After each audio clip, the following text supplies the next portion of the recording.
Hello दोस्तों। आज हम बात करेंगे परमिट के गोल्डन रूल्स के बारे में। अगर आप एक परमिट रिसीवर है या सेफ्टी ऑफिसर है तो ये गोल्डन रूल्स आपको पता होना चाहिए कि साइट पे आप परमिट चेक कर सके एज ए सेफ्टी ऑफिसर, और रिसीवर है तो साइट पे आप ये फॉलो कर सकते हैं रूल को। ये बहुत ही इंपॉर्टेंट रूल है और ये हर एक सेफ्टी ऑफिसर को और रिसीवर को जानना बहुत जरूरी है। तो यहाँ पे हम देखते हैं, सबसे पहले यहाँ देख सकते हैं आप permit golden rule. Permit golden rules में क्या होता है ना, नो करेक्शन और alternation on permit shall B allow. सबसे पहला रूल क्या है गोल्डन रूल में कि परमिट के ऊपर कोई भी करेक्शन वगैरह आप नहीं कर सकते। कुछ भी वहां पे छूट गया तो दोबारा उस पर राइट नहीं कर सकते, या कुछ मतलब कि मिस्टेक हो गया तो उसको कट कुट वहां पे नहीं कर सकते। परमिट के ऊपर, परमिट के ऊपर फर्स्ट राइटिंग होना चाहिए, सिंगल राइटिंग होना चाहिए। तो यहाँ पर ये बता रहा है कि परमिट के ऊपर आपको कुछ भी राइट करने की जरूरत नहीं है अलग से। Work permit shall be completed issuing and closing in original and duplicate copy. Work permit में क्या होता है, टू कॉपी होता है हमेशा। एक ओरिजिनल कॉपी होता है, एक कार्बन कॉपी होता है, डुप्लीकेट कॉपी जिसको बोलते हैं। तो यहाँ पे क्या बोला है, दोनों कॉपी कंप्लीट होना चाहिए, दोनों कॉपी पे सेम सेम होना चाहिए, कंप्लीट होना चाहिए। इशूइंग भी दोनों कॉपी पे होना चाहिए और रिसीविंग भी दोनों कॉपी पे होना चाहिए, और क्लोज भी दोनों कॉपी पे होना चाहिए। हार्ड कॉपी पे भी और सॉफ्ट कॉपी पे भी दो कॉपी जो होता है दोनों पे होना चाहिए सेम सेम। यहाँ हम देख रहे हैं थर्ड नंबर में the duplicate copy field copy. Duplicate copy को क्या है ना, हम फील्ड पे shall be handed to the permit receiver and shall always be available for inspection and review at work site. ये क्या बोल रहे हैं, डुप्लीकेट कॉपी जो होता है कार्बन कॉपी, तो कार्बन कॉपी को हमेशा साइट पे रखना है डिस्प्ले करके, कि कोई भी आए तो उसको आसानी से इंस्पेक्शन कर सके, चेक कर सके, रिव्यू कर सके, देख सके कि परमिट लिया गया है, आज का परमिट है, परमिशन मिला है इसको काम करने के लिए। यहाँ पे क्या, the original copy of permit shall be retained at permit office and be available for inspection at all site. Original copy क्या है, हमेशा परमिट ऑफिस में होना चाहिए जहां पे परमिट इशू होता है, वहां पे रहेगा कि वहां पर भी कोई जाए वहां पे तो चेक कर सके, देख सके, इंस्पेक्शन कर सके। यहाँ पर हम देखें all remain documents for the issue permit should be attached to the duplicate field copy of permit. जो भी डॉक्यूमेंट्स रिक्वायर्ड होता है परमिट इशू करने के टाइम में, जैसे में जेएस से कहीं पे रिक्वायर्ड होगा, जेएस से या लोटो सर्टिफिकेशन होगा, या कोई भी टीबीटी का होता है, तो वो डुप्लीकेट कॉपी जो कार्बन कॉपी में होता है उसमें अटैच करके साइट पे डिस्प्ले करके रखना है कि ये सब अटैचमेंट इस परमिट के लिए, इस जॉब के लिए रिक्वायर्ड है, और उसको भी साइट पे क्या डिस्प्ले करके रखना है। Sequence of permit signature shall be follow work flow chart and work permit form as specified in the method। यहाँ पे क्या बोल रहा है, सीक्वेंस को फॉलो करना है।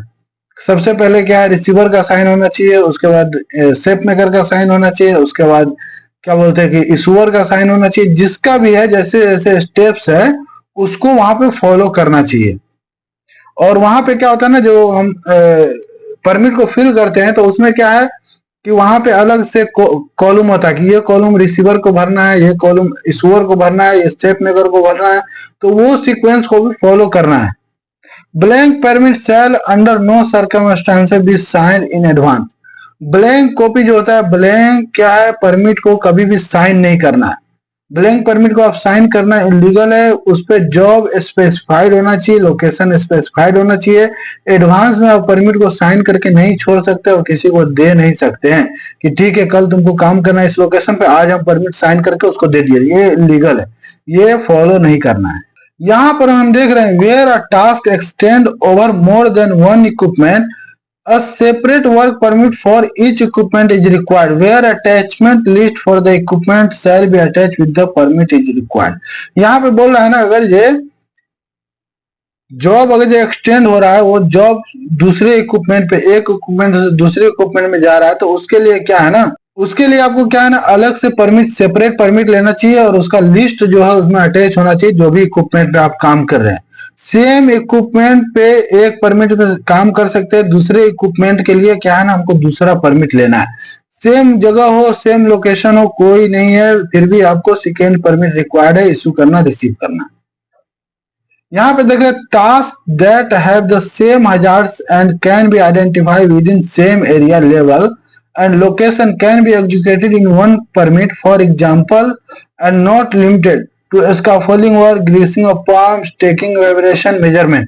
ऐसा कुछ जॉब है, जैसे स्काफोल्डिंग का जॉब है, सेम लेवल पे है, सेम लोकेशन पे है, जैसे एक फील्ड है, उस फील्ड में क्या इसका फोल्डिंग बनाना है, तो वो क्या है ना सेम परमिट पे आप काम कर सकते हैं। ग्रीसिंग वगैरह जब करते हैं, लो हजार्डस जॉब ऐसा कुछ ग्रीसिंग करते हैं, मेजरमेंट वगैरह कुछ लेते हैं, तो ये क्या है सेम परमिट पे आप फॉलो कर सकते हैं। लेकिन किसी भी इक्विपमेंट को जॉब करना है, किसी भी ऐसा मतलब लोकेशन है, हजार लोकेशन है, ठीक है ना, तो उस लोकेशन पे स्पेसिफाइड होना चाहिए और सिंगल परमिट वहां पे इस्तेमाल नहीं कर सकते।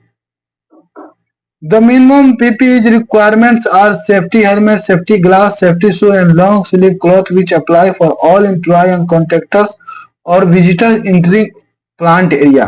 कोई भी वहां पे आता है, कोई कॉन्ट्रैक्टर आता है, कोई विजिटर्स आता है, तो कोई भी एम्प्लॉय वहां पे आता है जॉब लोकेशन पे और वो परमिसेस पे आता है, तो उसको क्या है ना helmet, safety glass, safety shoes और लॉन्ग स्लीव जो क्लॉथ होता है हाफ नहीं, वो रिक्वायर्ड होता है सभी को पहनने के लिए। The additional PPE shall be selected from company approved PPE matrix.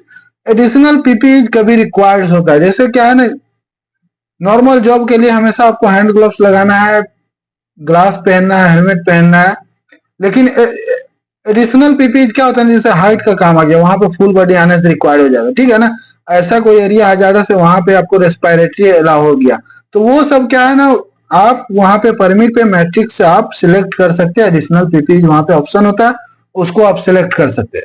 Signing work permit shall be done jointly at work location. कभी भी परमिट को हम साइन करेंगे तो इशूअर और रिसीवर दोनों साइड पे जाके ज्वाइंट साइन विजिट करेगा, साइट विजिट करेगा और सेम लोकेशन पे वो परमिट को साइन करेगा। यहाँ पे हम कंटिन्यू कर रहे हैं रूल्स को। यहाँ आप देख सकते हैं during radiographic work all other activity task within the affected area shall be temporary stop and revalidated afterwards.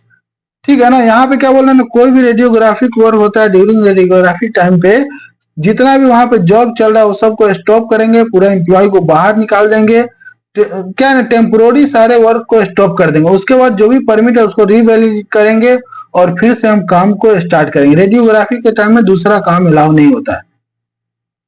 Period to resuming the work hazards identification mitigation need to be confirmed if condition have not changed then the work may be revalidated and continue। ऐसा कोई situation आ जाता है जहां पे काम बंद करना होता है, जैसे इमरजेंसी वगैरह कुछ आ गया, इमरजेंसी सायरन हो गया, जैसे रेडियोग्राफी हम जॉब किए, तो वहां पे क्या है ना दूसरी बार जो हम काम को स्टार्ट करने जा रहे हैं तो वहां पे मेक श्योर करना है कि जैसा एरिया था सेम एरिया होना चाहिए और जो जो हम हजार्ड सिलेक्ट किए थे वही हजार्ड होना चाहिए। वहां पे कुछ चेंजेस आ गया तो क्या परमिट को हम कैंसिल करके दोबारा से रिवैलिड नहीं करेंगे, दोबारा से हम परमिट को इशू करेंगे। If condition change the new permit shall B issue. यहाँ पे देख रहे हैं जो अगर ये कंडीशन कुछ चेंजिंग दिख रहा है तो वहां पे हम क्या है ना न्यू परमिट को हम इशू करेंगे।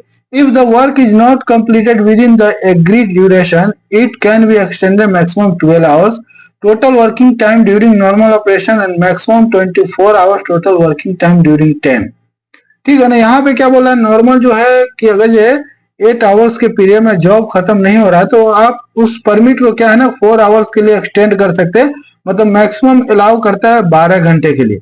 लेकिन क्या है अगर ये शटडाउन वगैरह होता है, टाइम होता है, तो हम उसको एक्सटेंड करके 24 आवर्स के लिए इस्तेमाल करते हैं सिर्फ टाइम में, शटडाउन वाले जॉब में। लेकिन जो नॉर्मल जॉब होता है वहां पे क्या 8 आवर्स के लिए परमिट मिलता है, अगर ये जॉब खत्म नहीं हुआ तो फिर हम 12 घंटे के लिए उसको ले सकते हैं, 4 घंटा एक्सटेंड करके। When the receiver change, then the continue of work permit shall be signed on both copy। अगर रिसीवर वहां पे किसी भी सिचुएशन की वजह से चला जाता है, रिसीवर चेंज हो रहा है, तो दोनों कॉपी पे साइन करना दूसरा जो रिसीवर आएगा उसका बहुत जरूरी है। विदाउट साइन किए हम रिप्लेसमेंट नहीं रखेंगे, साइन करेंगे, दोनों कॉपी लेकर ही साइन करेंगे। तो ये क्या था ना परमिट के लिए और सेफ्टी ऑफिसर के लिए बहुत इंपॉर्टेंट वीडियो था। ये जो रूल्स है गोल्डन रूल्स, इसको फॉलो करना बहुत जरूरी होता है। अगर ये वीडियो आपको अच्छा लगा तो चैनल को सब्सक्राइब कीजिए और वीडियो को लाइक कीजिए कि और भी सेफ्टी का ऐसे ही वीडियो देते रहे। और आपके पास कुछ भी ऐसा क्वेश्चन है तो कमेंट करें कि हम उस टॉपिक पे आपको न्यू अपडेट दे सके। Thank you.